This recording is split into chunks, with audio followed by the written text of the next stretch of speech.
Good morning. This is Carl Dakin, and this is the Successful Funding Show. Um, for those of you who don't know me, I provide services to assist businesses, government projects, organizations in raising funding. I work with them from the very early concept to understand who cares enough about their success to determine who may be most motivated to invest in their particular project.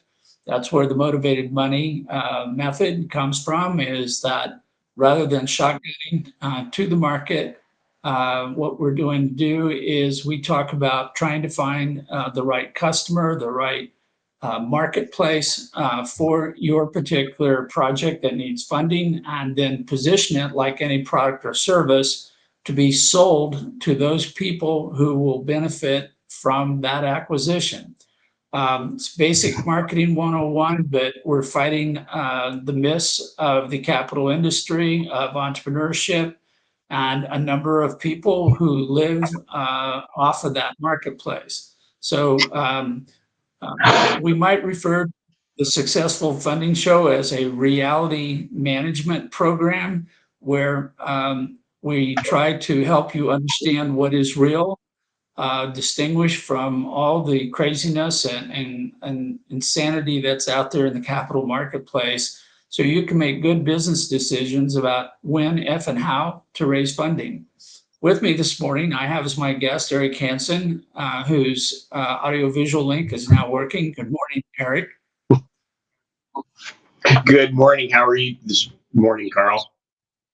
We're in one of those state of minds which requires careful control, not to go pound on somebody or badmouth somebody, even though they might deserve it. But trying to deal with the hard truths of how to go about raising funding, and staying away from all the rah rah cheerleader BS that is pretty much everywhere. And a lot of the, I will call it failures of the media, or a number of advisors or alleged advisors out there who try to tell you that when you invest in something, it always goes up in value, who will try to take your money and then do nothing, and a lot of people who think they're entitled to participate in the money that's in your back pocket. So we're going to try to be a little bit of advisors here this morning and talk about some of these hard issues. So I asked Eric to come on to talk about a particular hard issue this morning, and that is the investor candidate who will never invest. This is a person who, for whatever reason, has made a decision about how, when, and why they're going to invest. And entrepreneurs will meet these people, they'll talk to them, and in their head, logically, rationally, this person they're talking to should invest in the self-interest of that person or that company, organization, private equity firm, bank, or whatever, but they won't. So the challenge for them is to recognize when they've met one of these people, because there is no value in evangelizing, promoting, spending time with these individuals, because they're not going to do anything. And if you took the clock that's ticking on your capital campaign and you took the budget that you may or may not have created to put a cap on how much time and money you're going to spend in raising funding, that's ticking. That's going on right now, and it's winding down. And when the clock goes off, if you haven't raised your funding, your campaign should stop, and you should go home, and you should rethink your capital strategy, and maybe you have to rethink your business if your inability to raise capital is going to bring you to a point of closure. So, Eric, when we talk about people who say no, or will say no, may not tell you, but will say no, how do you go about trying to figure out who these people are, and come to that point of realization that this is any further conversation with this person is a waste of time. So I'll leave you with that simple, easy question, and we'll beat it up for the next hour. So the vast majority of people you think are going to invest or should invest will never invest. You're correct. The issue for people looking for the money is they don't really know that. And so they have this thing in their hand of, I wish in this hand, and it ain't happening in this hand. And they aren't willing to ask the really hard question. Okay? Because this hand's incredibly emotional, right? So from my perspective, I get my list, right? I put my list together of my potential investing dates, and then look at each candidate and I say, okay, what have you invested in before? Is it similar to, or do you have a mission statement? Because many of these people do, that would closely enough align itself to what I'm doing that it would even make remote sense. So that's your first thing. And if their mission statement or what they do has nothing to do with what you do, you may reach out, but understand that that's a wasted letter. Because the gatekeeper, right out of the gate, this person has a gatekeeper, and the gatekeeper goes, oh, no, it doesn't even get to their desk. Now, by chance that it gets to their desk, right, then maybe you can ask a couple real pointed questions. And the first question would be, I have a really good sound project here. Is this remotely in your wheelhouse? And if it is, what do I have to do to make it something that you would be interested in? And if they come out and they go, I haven't read it yet, right? The answer is they're really not interested. If the answer is, I have read it, and no, quit bugging them, because all you're going to do is piss them off for maybe a later time you do it. If the answer is, I've read it with changes, if they say read it with changes, the door just got open. You have an opening. Now you have to either accept the changes, negotiate the changes, or reject the changes. It's really not as complicated. And so let's talk now about a different kind of investor. Let's talk about the guys who, and you'll see this a lot in the private equity firms, right? The PE firms, as a good friend of mine put it, they want a pizza. And they want this pizza that's been 100% made, all of the topping, and exactly the toppings they want on it, and is ready to go into the oven. So if you're talking to a PE firm that's what they want, and you aren't 100% baker ready, don't talk to them. So that would be my two, and even if you have it 100% ready to bake, the previous items have to align, right? If only they do is renewable energy and you're doing, I don't know, a hydro dam, are they going to invest in your project? Well, probably not. So that's kind of my methodology. And you be blunt, right? Because the absolute worst thing that happened is they say no. And by the way, they can't hurt you through the phone. All they can do is give you a rejection. And that's not so bad, because that first rejection is you're one step closer to a yes. So that's.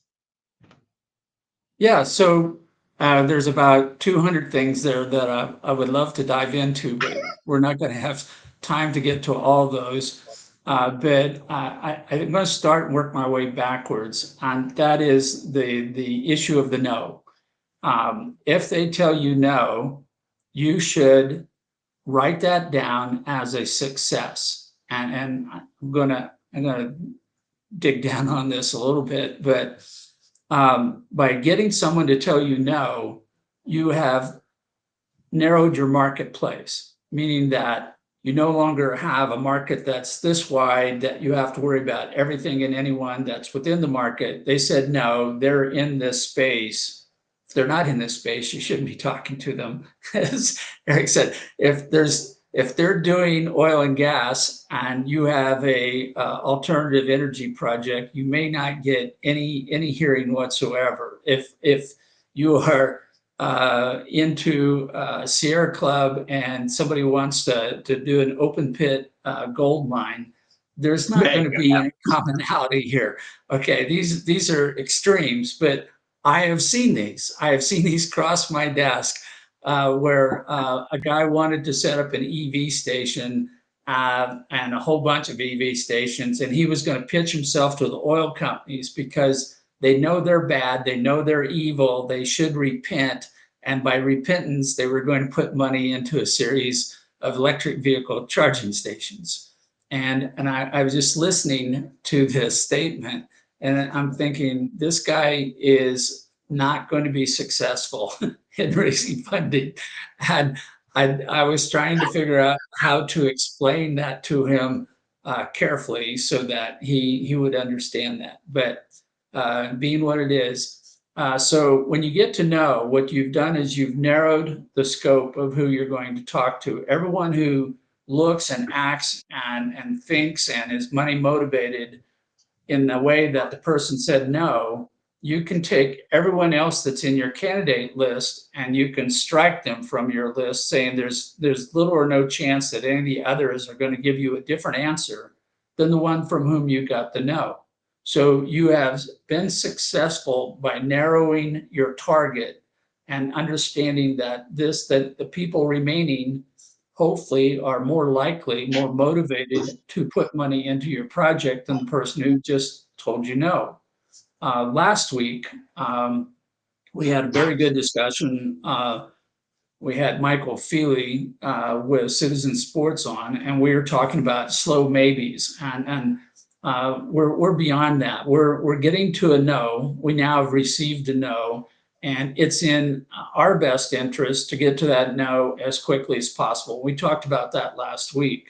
But getting to know is success. It's not something to be avoided. It's not a sign of failure. It's not a stigma that goes over your head. But if you get 10 no's in a row, I'm starting to ask myself the question, are you talking to the right people?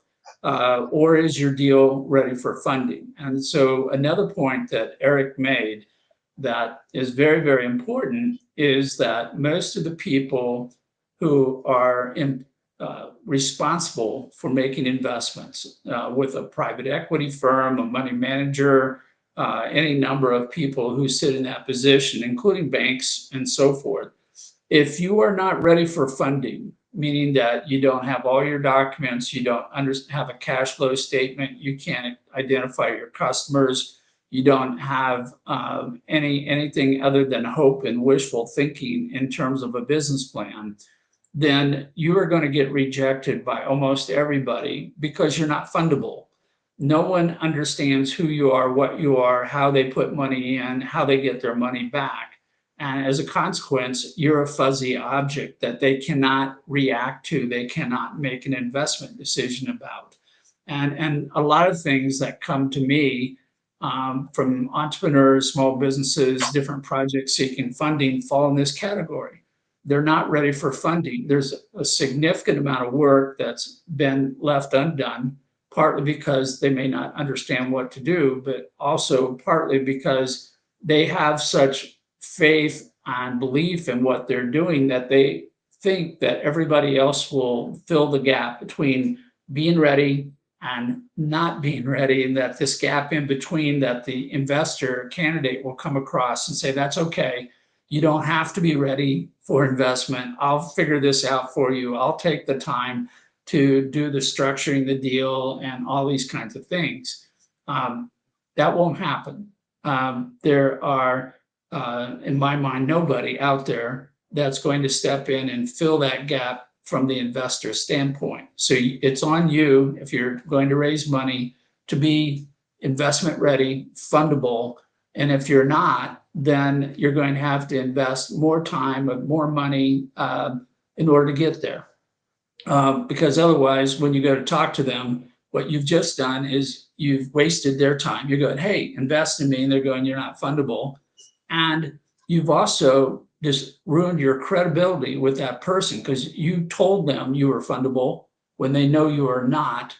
And at that point, they're going like, this guy doesn't know what he's doing. He's basically a rookie. He doesn't understand his business, doesn't understand the market. He certainly doesn't understand me. And he just wasted my time by asking me to look at his deal. And at the same time, not understanding he's not ready for funding. So in that sense, you hurt yourself. You got to know. And if you step back and ask yourself why I got to know, and the answer is you're not ready for funding, then you wasted everybody's time. But if you are ready for funding and you put it in front of them and they look at it and they go, no, this doesn't fit me. There's no match taking place.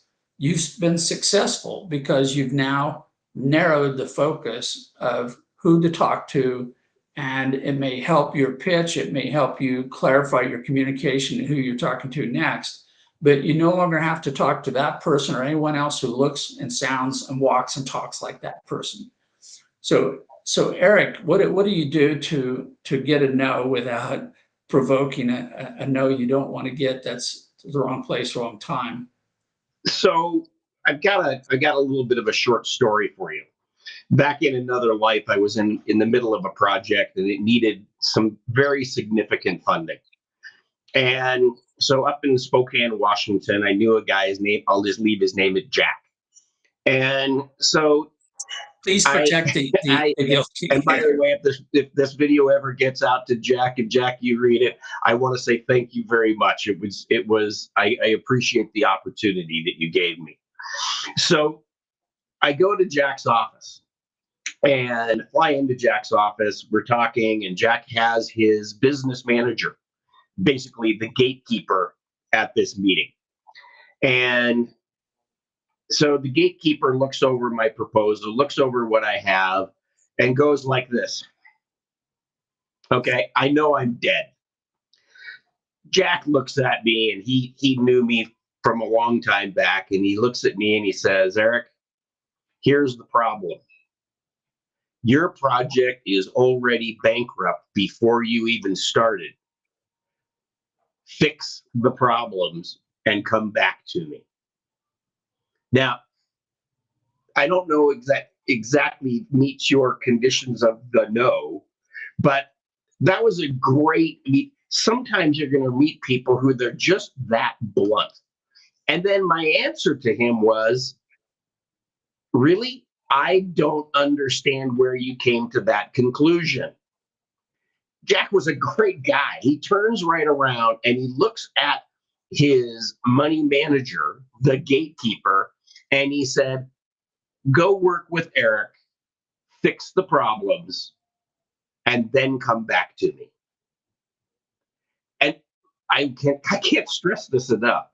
If you meet somebody and you can get an emotional connection, they may never fund you, but just because they're not going to fund you doesn't mean they won't want to help you.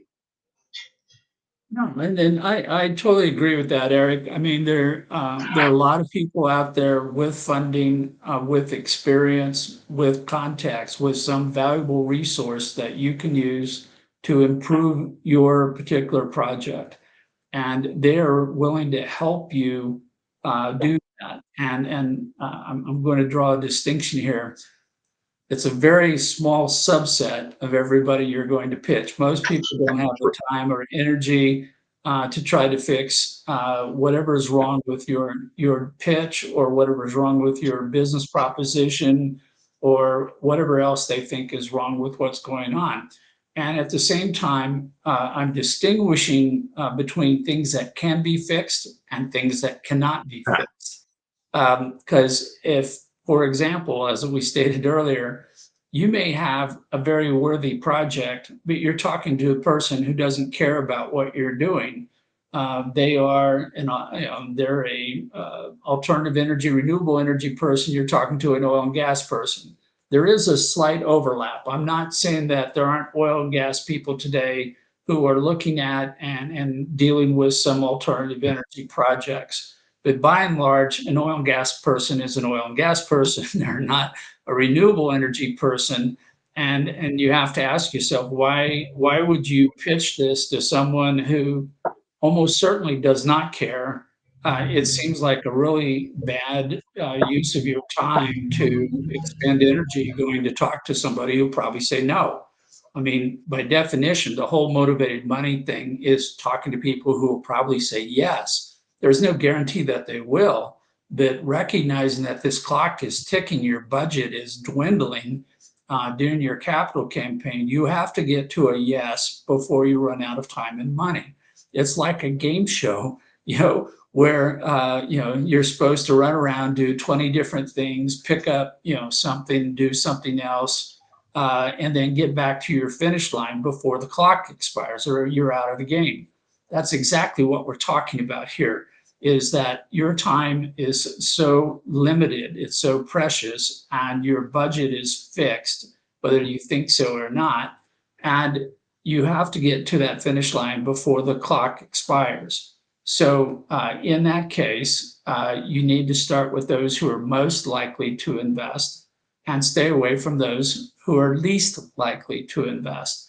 And if, as Eric described it, the mission statement, the public history of their investment, anything that you can find out about your prospective investor, which was the primary takeaway from last week, is know your investor candidate well enough to know if and how you can help them, and if you should be able to help them enough that they should pay attention to you. If you don't know them, then you're just throwing your time away at all kinds of people who probably say no, because one, you don't understand what you're doing, and that comes across to them because they're, why are you talking to me? I get at least 20 emails a week from people going, hey, I want you to write me a check for money. And I'm going, well, if you knew me, knew what I did, then you wouldn't have sent me this email, because I'm not going to write you a check. And the fact that you don't know that means that you spammed me and you're wasting my time and yours by sending this out. No matter what kind of bargain you thought you got on your mailing list, you just got blocked and spammed on my mailing list forever. So you don't get a chance to come back again. I just block you out, and I don't ever want to talk to you again because you disrespected me by reaching out without knowing who I am or what I'm doing. But if we get back to this question of somebody helping you out, yes, if somebody tells you no, one, that's a victory. And if they have an interest in helping you get to yes, that's a double victory. And sometimes they will do that because they like you, they like what you're trying to accomplish. They simply can't do anything for you today because you didn't meet their investment criteria. And sometimes you don't know because a lot of investor candidates don't have a mission statement. They don't have an investment track record that you can pull up and study and assess. And you kind of have to do what I call a softball pitch across home plate to test the waters. That's a phrase we use here in the capital industry. Find out if there's any interest at all. I'm working with a guy right now. We were drafting a one-pager yesterday that said, here's what we're doing, here's who will benefit, here's a potential market, but we're not going to put anything else on this page that could give you an excuse to tell me no. We're not going to tell you what kind of deal structure it's going to be, what kind of rate of return you're going to get. We're not going to do any of those things because in that case, we're inviting a no when it may not be necessary. We may find that instead of doing an equity deal, the guy would happily invest in a revenue share, or that they want a short-term investment where we're looking for long-term money, or they want a market that's this big. It's a single segment of the entire marketplace, and they don't want the entire enchilada. They don't want the 2,000 applications for this technology. They just want the one. So let's talk about the one, and let's structure a deal that fits their needs, that fits their investment profile, and fits all those things. and we'll structure it so that that's a workable deal. But a lot of times you'll put a deal on the table that's so rigidly structured, the guy looks at it, he goes, yeah, I like what you're doing, I like where you're going, but I don't invest in that kind of a deal. So you're gone. And then you're like, Right. did you learn anything from that? Maybe, maybe not. Before we ask Eric another hardball question, I'm only taking the softball questions. We have a viewer in the audience this morning. Hi, Zara, aka Nala, who put in the chat, if everyone said yes, your offer might feel less exclusive. A no can indirectly increase the perceived value of your product, making your eventual yeses more meaningful.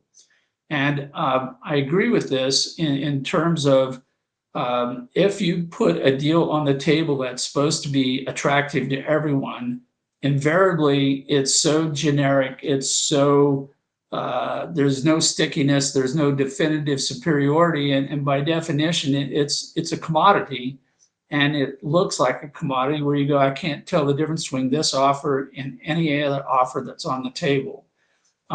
You really do want to focus on those people who are most aligned, most in sync, most understand, and would gain the greatest value from your investment. You don't need to talk to everyone in order to close your investment. You just need to talk to enough to meet your investment goals. And you're better off starting with those most likely to say yes than starting with anybody that you don't know what they're going to say or how they're going to react, because you don't know who they are and you can't figure out who you're talking to. I've sat through too many conversations where I'm talking to an investor candidate and we've walked through all the different things that they should be looking for in an investment, and I'm getting no reaction. And I ask them, well, what do you think? And they go, this is really great. And I'm like, what does that mean? Write the check. Yeah. So, and as we talked about last week, at that point, I'm going, great. Can we get a check today? And it's a little bit, that's a humorous statement, but it's what you have to do to get the no, because anything more than this could be a waste of your time and energy, and you don't have any of that to waste. So, in every meeting with every investor candidate, I will ask the question, can you write a check today?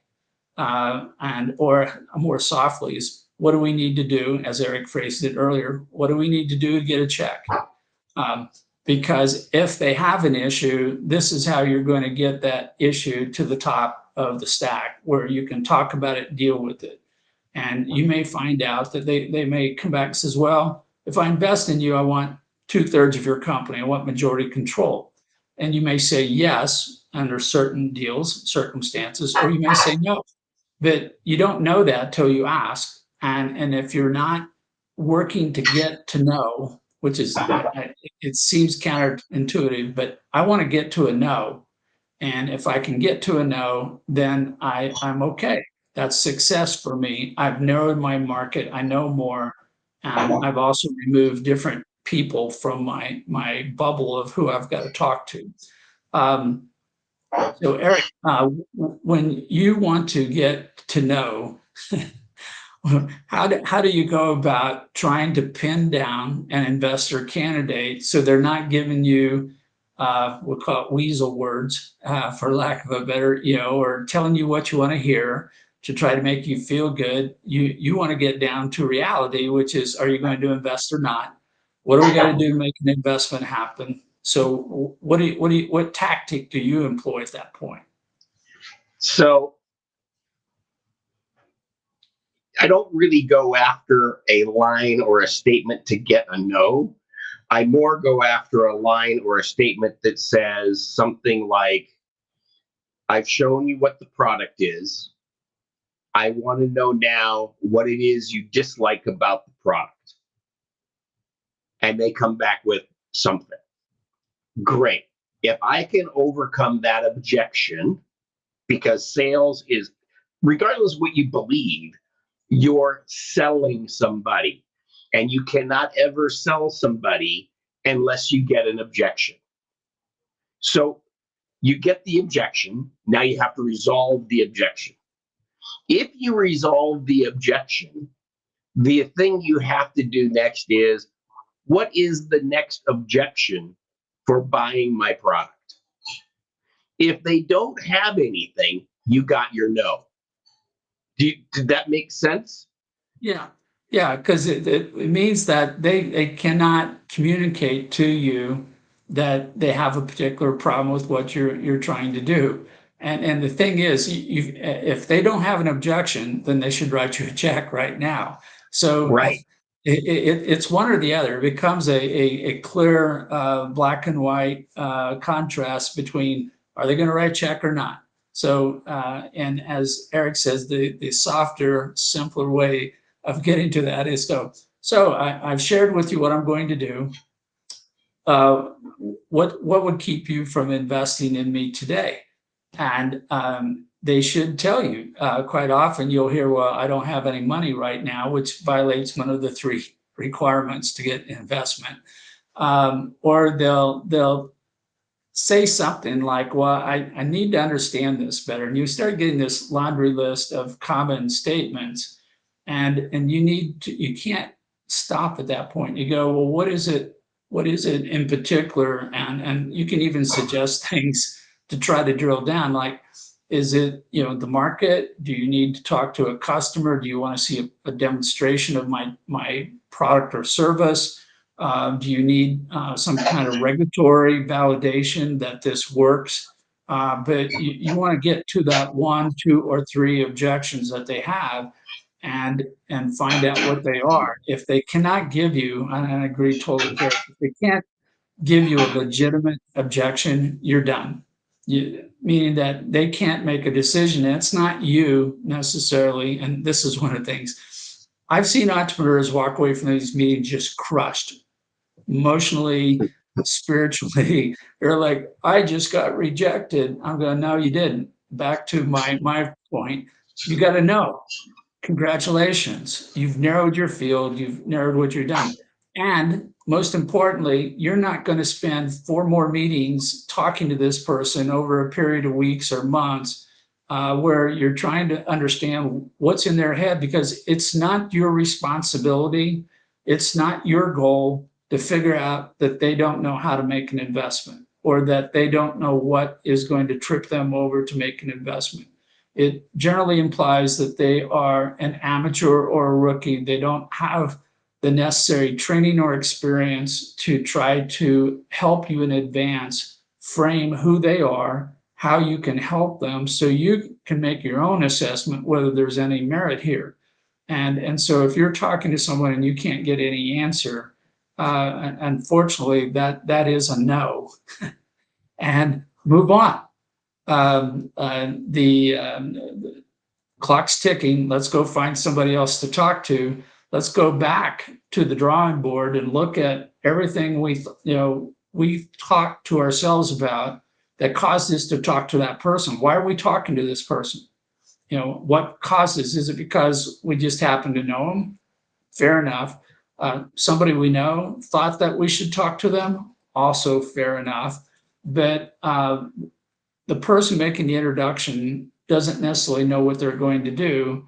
And if they're seeking a finder's fee for introducing you to everyone, including their mother, because they make money that way, and a lot of these spam services are built on that. It's built on the numbers of people they touch, not on any positive outcome, which is another one of my frustrations with people who put up false statements. Oh, we can do this or that. Please go to my Snapchat or go to some other, forum, because that's where they check the box. They get paid on every one of those people that they get into that box, regardless of whether the person they're repping has any interest in what you're doing or not. It's a form of scam, and unfortunately, we all are getting tagged with that.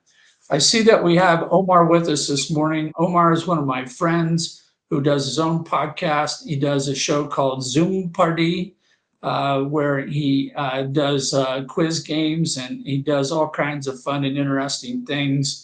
I'm chatting with Omar about doing a Zoom party on the subject of funding entrepreneurs I'm not sure if we can make it entertaining enough. So we're going to have to talk about that a little bit more.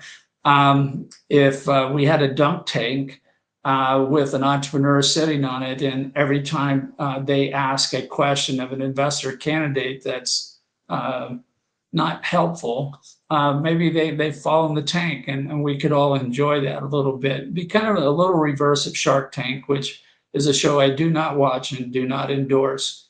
Good morning, Omar. Glad to have you with us. So, Eric, you've talked to the person, you've asked them if they have any objections. They tell you they do have an issue, and now we're caught in what I call the gray zone, where is this a legitimate objection, or is this an excuse to just drag things out, or to they don't want to hurt your feelings by telling you no. So they throw out something that sounds like it's a legitimate objection, but it really isn't. So I'm trying to prove or validate that this objection has merit, and it's something I should spend time on to try to address the problem. And I'm not just getting strung along. So this is really simple, and this goes back to salesmanship. Your question then has to be, if I can, will you buy? Then you know definitively if it's a this or a no. And you can phrase that in a whole lot of ways, but it's so important to go, if I can, will you buy? And this is something that every rookie salesperson learns right out of the gate. And unfortunately, most salespeople, it goes like this, and they don't understand the significance of it. So they go on to whatever other sales shit they learn. But that is your quickest way to a resolution. Because if they come back, Carl, and they say no, they lied to you. Yes. I hate to put it the other way. If I can, no, but you, there's and they say, well, no, there's some other mythical thing here, then they just lied to you to begin with. Because if that was the only objection, I solved the objection. I'm going to deliver you a product by solving the objection, and they still say no. You can be very polite, because now you know that they're not the right guy or gal or company or whatever, and it doesn't have anything to do with your product at that point. It has to do with their making it. What it does is it gets the excuses out of the way, because what they did is they gave you an excuse, you solved it, and now they're trapped. And I know that doesn't make sense to most of your audience, but they physically are mentally trapped. They're in the cage, and now they can't get out, other than basically telling you to go pound sand, which is totally contrary to what they just said. And so you have an easy exit. Your exit is, thank you very much for your time. I really appreciate it. Obviously, we are not a good fit. Right. No, but this is so true. And I've heard, when you ask somebody, what is your objection? The objections are going to come back in various forms and shapes and so forth. I have seen some that look like a magical quest where I have to go out and conquer a dragon, go over hill and dale. And it only take me 3 months and more money than I already have in order to get there. And in those kinds of things, if this is truly what it's going to take for them to invest, I put them in the category of, I'll talk to you later, because I'm looking for funding today. And if what they want me to do is something I can't afford to do, or I don't have the time to do, I can't put everybody else on hold and go out on this quest and do all these things I don't have money for. Because when I bring it back to them, there's still the possibility that they're going to tell me this isn't what I meant. So the other thing, that when somebody gives me an objection and says, you need to do this, I ask for a hard metric. If they go, well, you need to get your sales up, go fine. That's a legitimate objection. I'm happy to hear that. But then I will ask, how much? Do I need to get my sales up, from pre-revenue to revenue where I have one sale that's not to a cousin or nephew of mine?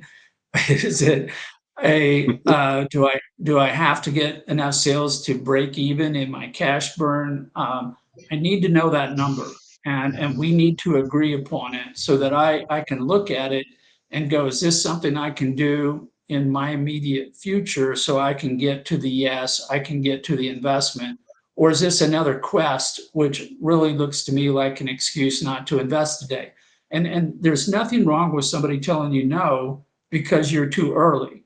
I mean, if you look at the spectrum of a startup and all the things you need to do to get a business up and running, you're at high risk, you're a speculative investment. Most investors are going to turn you down because of the high risk with that. But at some point, as you mature, as you knock down your milestones, you get things accomplished, there'll be more and more people who can and will invest in you because you've reduced the risk, you've become more certain. There's a greater likelihood you're going to achieve whatever it is they want you to achieve that benefits them in some way, whether it's a return on investment or it's buying products and services from them in a strategic relationship.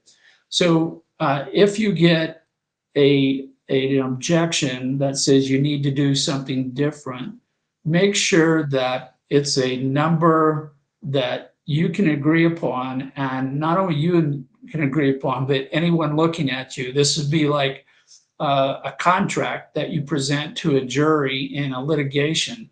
And if the statement is you need to do better, the jury goes, I don't know what that means. And they can't tell who won or lost on a breach of contract. But if you say, well, no, you need to increase your sales by $10,000 or $100,000 or $1,000,000, then you have a number. And if that number is doable within the near term with your existing resources, then this is still a legitimate investor candidate that you're talking to. If they put the number too high, or they have an objection that is a metric you can't achieve in the near future, that's a no. It's a no today. Doesn't mean that you'll get a yes tomorrow, but it's, as far as you're concerned, it's a no today. You've been successful in determining that this person will not write you a check today, and consider that a success and move on to the next person that's on your priority list, starting from top to bottom, not just going anywhere, and saying, okay, now I need to talk to my next investor candidate, and I'm going to do the same thing. I'm going to make my pitch, and I'm going to ask them if they have an objection. So, Eric, what other clues, tells, like from playing poker, can you look for when you're talking with someone to determine if they're trying to treat you what they think is kindly, softly, to tell you no, but they don't want to use the word? So another experience of mine. So let's assume that you are an expert in your field, and you truly are an expert, and what you better be if that's what you're trying to do. Okay. If you go into a situation where your investor candidate is playing the I know everything and you're an idiot, run away. Run away, because this person has no intention of doing anything other than making themselves look really smart and you look really stupid. And you can't fix that, because now I'll try to articulate it better. So when you have somebody that has that kind of an attitude, right? They are totally uninterested in what you're doing. They have no interest. What they have interest in is proving to you that their success, wherever it came from, is way more important than your success. Okay, that's number one. But the second one down is even more, it's sort of an insidious thing. They're going to be in your shit trying to run your business when you're the expert and you know and they know nothing. And even if they fund you, you are doomed because now you have your worst nightmare investor. He's going to be in your hip pocket trying to tell you how to run day-to-day operations, and it is a method for disaster. Yeah, no, I can't agree more. And it's one of the problems I have with a lot of the angel investment clubs. There's a lot of good people in these clubs. Some of them are actually making investments, but too many of them appear to be there just to socially mix with other people in the club. And when you talk to them, you almost feel like you need to get down on your hands and knees and kiss their feet because you are privileged just to be in their company, and you probably will never get an investment. Um, and as I thought you described it very well. I thought you articulated it very well. That if they don't come across to you as being helpful, as a mentor, and again, you get a lot of mentors who want to beat you up. I'm talking about helpful mentors who's saying, "I looked at what you're doing, but I can't invest in you today because of this. If you could do something about this, then I would be interested." Now, when they object, as I said, they may have given you a quest that you cannot complete in the near future with your existing resources. So that's a no. But knowing what the objection is should go back into your capital strategy. It should make you a little bit smarter, a little bit wiser, because you have now understood that there is a potential funding source down the road if you can do certain things. And this milestone that they want you to achieve should be in your capital strategy. If it isn't already there, you should add it to your capital strategy and go, I have these different points along the path where if I do this, this person will invest. If I do the next thing on the list, this person will invest. And knowing where they're at, it's like getting on a train to New York from Denver and say, well, I can take the train all the way to New York, but I can get off in Kansas City, or I can get off in St. Louis, or I can get off somewhere else. Or the investor can get on the train at that point. But I have to know how far I need to go in order to qualify for that investor's attention. And even if they tell me, well, you need to do more, I'm still going to zero in and ask, even though I know I can't do it today. I'm still going to ask the question of exactly what kind of number are we looking at? Exactly how many people do I need to put on my team? What is it that's missing? What are they objecting to? And this goes into my overall strategy because I now understand how the world is looking at me, and I'm trying to make myself look as good as possible with what I currently have without overstating or misrepresenting who I am, and do it in a way that recognizes my shortfalls, recognizes things that I need to do to get better. But that doesn't mean that I have to be hostile to the investor candidate. It doesn't mean that I have to get angry or depressed when I get my no. That's a success. So, Eric, any other thoughts, share of wisdom on no and how it fits into the overall mindset of an entrepreneur and into a capital campaign? So let's go back to a little bit of sales strategy, because I think we agree you're trying to sell something to somebody. And one of the sale, and everybody in your audience has purchased a car at some point in time in their life. And I want you to think about that process, because car dealers, car sales is truly an amazing mental art. Okay. One of the things that they do that's really, and you need to think about this and apply it differently, is good salespeople, good companies, what they do is they sit down with you as a client. And one of the things they will say, because they don't want to talk color and features, they say, what is the monthly payment you can afford? Now think that through and make the twist on this and apply it to what you're doing. So that's really important because you come out and you go, right? You want to buy that damn car. You go, $350 a month. I have a budget for that. That's when the guy comes back and says, if I can, will you buy? And you go, yeah, I will, right? That same strategy goes to your investor candidate. What is it? I mean, you're looking for $5 million, but maybe your investor candidate only wants to give you 25. Maybe your investor candidate can give you the million, but you don't know because on any given day, their situation is different. Yeah, no, I've been telling a lot of my clients and associates that the capital industry is so weird right now that ordinarily you would expect that if somebody tells you, I'm interested in doing something, I want to make a deal, it may take you up to 2 months in order to get that deal closed. That is to go through all the paperwork, and this is green lighted all the way. It still may take 2 months just to get everything in place and get the paper signed and the money into your account.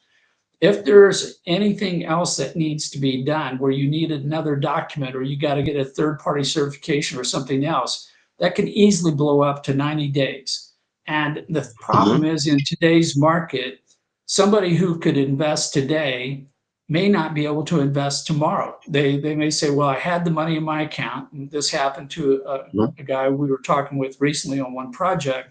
And during the time that we were making our presentation, our pitch to him, and he was telling us yes, yes, yes, he had litigation hit him. And as soon Well, as that litigation hit his desk, his advisor said, "You cannot put any money that out at risk, right now, because you need to focus on this particular problem." There are other people may see the tariff go up or down. Other people may have a problem with a vendor. All the usual things that you may experience as a business, they may also be experiencing. And as a result, even when they tell you yes, that yes is not, as they say, it means nothing till the money's in the bank. And it's in your bank, not their bank. Uh, I don't know how many times I've fought with international money transfers that go on forever and ultimately become a no, because they can't seem to move the money from one place to another. So with that, yes, get to the answer, get a no or get a yes. If it's a yes, move it forward. Also, that requires drilling down. So you're going to give me a check. Are you going to give me a check today? Are you going to do it by wire transfer? How is the money going to come across? What kind of documents do you need to sign off on? Do you have anybody who needs to review, sign off, approve, verify, validate any of these things? Because quite often you also will find people who will tell you they're the money person when they're actually an intermediary. They don't have the authority to say yes. They're simply a scout or a finder for somebody. And you have to go through a second sales pitch to the actual person who's going to make the final decision. So many other issues. We're going to come back to those in future programs. So with that, one, I would like to put out there for everybody's thought today that if you would like to contact me, I was trying to find the right one here. Here we go. Um, I will do a 15-minute consult with you, which is 15 minutes of my time, so it's valuable to me, but I'm willing to give that to you for free if I think it can help you put you on the right track, move you forward in your capital strategy, your design, your planning, your campaign, or reviewing what didn't work in your last campaign. And I typically will do a couple of these every week. Happy to share my time. If you reach out to me by email, I will schedule something on the calendar and we'll have a chat and see if maybe we can move the needle. The other thing then is if you have questions, you can go to my website. um, it's the wrong one. Uh, Here we go. Let's put this one out there. If you go to my website, which is not showing up totally on the screen, it's dakincapital.com. I have a AI avatar called Cap, who is there to answer your questions 24/7. That's free. I continue to train Cap up on my approach, my thinking, trying to be there to help you. And quite often, as everything in that system gets better and with more training, the answers are getting better, more thorough. I think you'll find a lot of value there. And that brings me back then to Omar is back. He says, hey, let's do a Zoom party on entrepreneur funding. So this may be one of the upcoming episodes, but this show, Successful Funding, is generally every Tuesday, except when I'm in travel, which will be in a couple weeks. I'll be going over to Europe next week to do a workshop to the German Film Producers Hub outside of Frankfurt. And we'll be talking about funding films and working with filmmakers and producers and so forth, and dealing with issues that are specific and unique to their market, but also generally same issues apply to any entrepreneur anywhere. If you got to get your ducks lined up, you got to be ready to be fundable, or otherwise people can't work with you. They may not even be able to see you or know you exist. So we're going to try to deal with some of those issues for some of the high creatives in Germany who are putting out all kinds of interesting types of products. And with that, Eric, thank you for being with me today. I appreciate your candor, your bluntness, and this is a reality show about reality. And if you're coming here to learn about all the myths of fundraising, we're here to either support them or break them because you are trying to do your best. And if you need more resources, you simply can't afford to waste time and energy talking to people who are never going to write a check. With that, thank you for being with us today, and we'll see you next week. Take care. Talk to you later, Carl.